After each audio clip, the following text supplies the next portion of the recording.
Merhaba, iyi ki buradasın, iyi ki varsın. Arkadaşlar, burada gördüğünüz gibi sinir otu topladım, ayıkladım. Şimdi karbonatlı suda yıkayacağım. İlk önce çaydanlık değil o ya, kettle'da suyu kaynatıyorum. Natron karbonatı içerisine atıyorum. İlk önce bir asitasyonu alıyoruz arkadaşlar. Sonra o suyu soğuk suyun içerisine koyuyorum. Soğuk suyla bitkilerimi yıkıyorum. Çünkü böceklerinden, ağır metallerden arınmasını sağlamak için. Gerçi ben bunu yol kenarında veya herhangi bir inşaat yerinde almadım. Yani güzel ormanlık alandan aldım ama yine de ne olur ne olmaz. İşte böyle kamış şekerim var arkadaşlar. Siz normal şeker de kullanabilirsiniz. Balım var. Bal da kullanabilirsiniz. Öksürük şurubu yapacağız arkadaşlar. Sinir otundan öksürük şurubu yapacağız. Böyle şişelerim var. Kavanozlarım var. Tabaklarım var. Böyle bunları zaten özellikle almıştım. İkişer ikişer fazla almamıştım. Çok da güzellermiş aslında. Keşke fazla alsaydım. 10 kuruşa düşmüşlerdi. Şu 4 oygudan, tanesi 4 oygudan 10 kuruşa.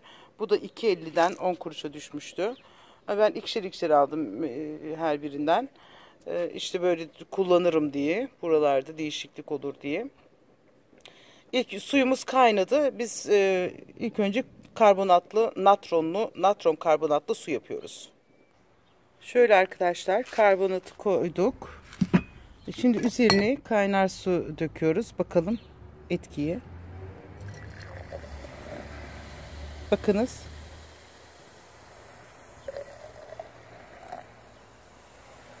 Bu kadar su yeter. Çünkü soğutması zor olacak.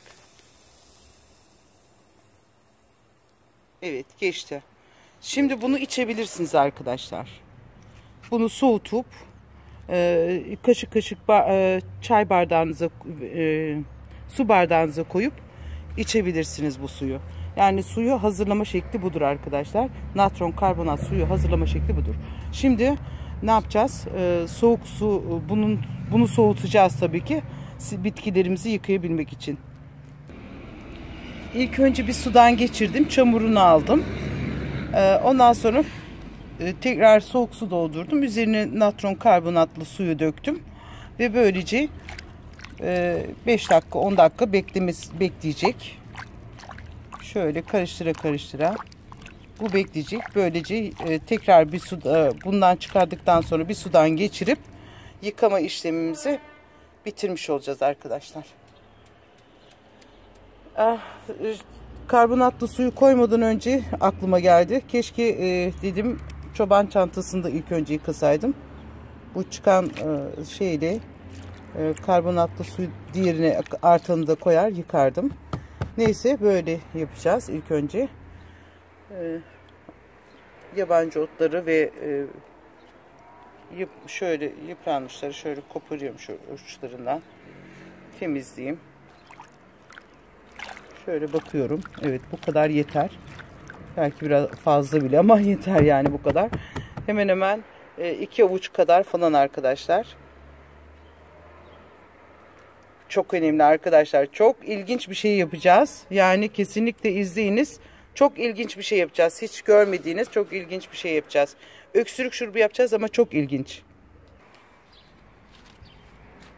Evet arkadaşlar, tekrar yıkadım. Sudan geçirdim. Bakınız su böyle dibine çöktü. Bütün her şey. Tekrar bir sudan geçirdim ve böylece işlemi bitirmiş oldum. Birazcık kurumasını bekleyeceğim arkadaşlar. Yalnız sizler çok özel bilgiler edindiğinizi farkına varınız lütfen. Evet arkadaşlar doğrama işlemi bitti. Biraz kuruttum tabii ki. Tam ıslak kullanmadım. Şimdi kavanoza koyacağız arkadaşlar. Ölçü vermiyorum. Neden? Kavanozunuz büyük olabilir, küçük olabilir. Kavanozunuza göre toplayınız. Ne kadar yapacaksanız öyle toplayınız. Çünkü bunda ölçü gerekmiyor. Neden? Biraz kavanozumuza koyuyoruz. Şöyle.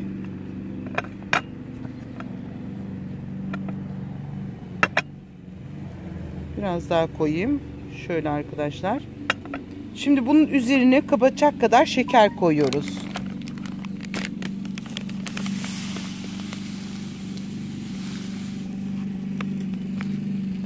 Şöyle döneyim. Şöyle şekeri koyayım. Evet, kapatacak kadar şekerimizi koyduk. Şimdi tekrar üzerine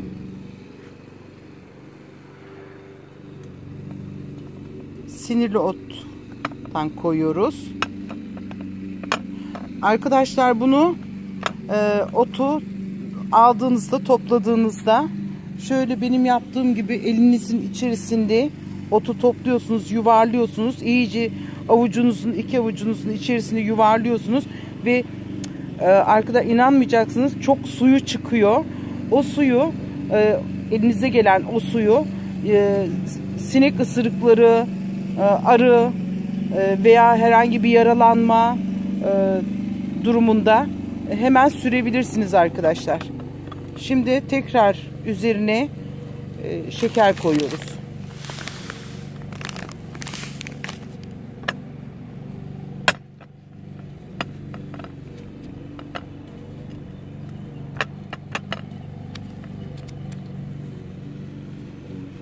Ben devam edeyim. Bir sıra sinirli ot, bir sıra şeker, bir sıra sinirli ot, bir sıra şeker. Böyle arkadaşlar. En son şekerle bitiriyoruz işlemi arkadaşlar. Burada şekerim yetmedi. Yine aynı kamış şekeriydi. Bundan kullandım arkadaşlar. Bakın burada görülüyor. %100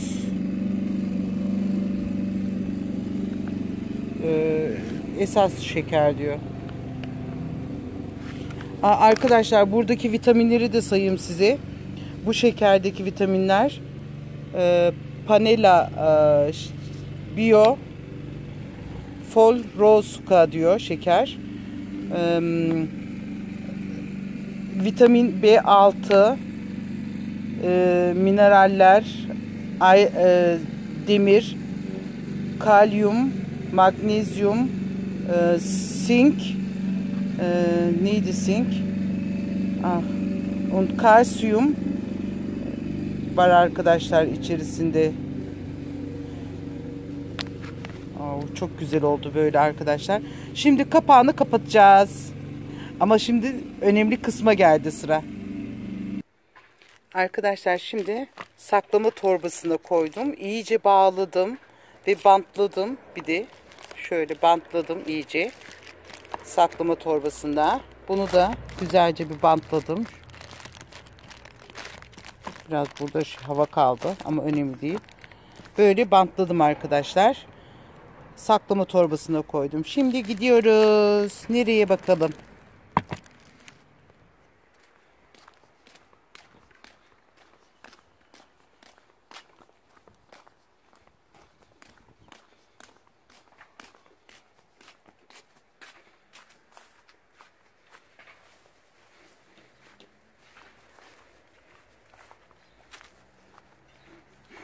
Bakınız.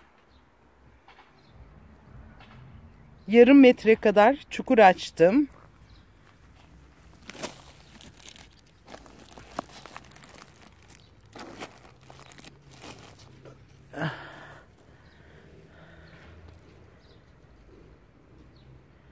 Çukura koyuyorum toprağı ve üstünü kapatacağım arkadaşlar. Arkadaşlar göstermeyi unuttum. Kavanozların üzerine şöyle tahta istediğiniz şekilde yani aslında bende yok, böyle biraz genişinden tahtada koymanız lazım. Kazıyıp çıkardığınızda kavanozunuza herhangi bir zarar vermeyesiniz diye. Böyle koydum arkadaşlar. Buraya gömdüm. 3 ay bekleyeceğiz. 3 ay şurubun olma süresi var arkadaşlar. Yani kışa öksürük şurubunuz hazır olacak. Bakınız işaretledim. Beni rahatsız etmeyiniz. Adım sinirli ot. kışa şurup olacağım. 15-2020. Böyle arkadaşlar.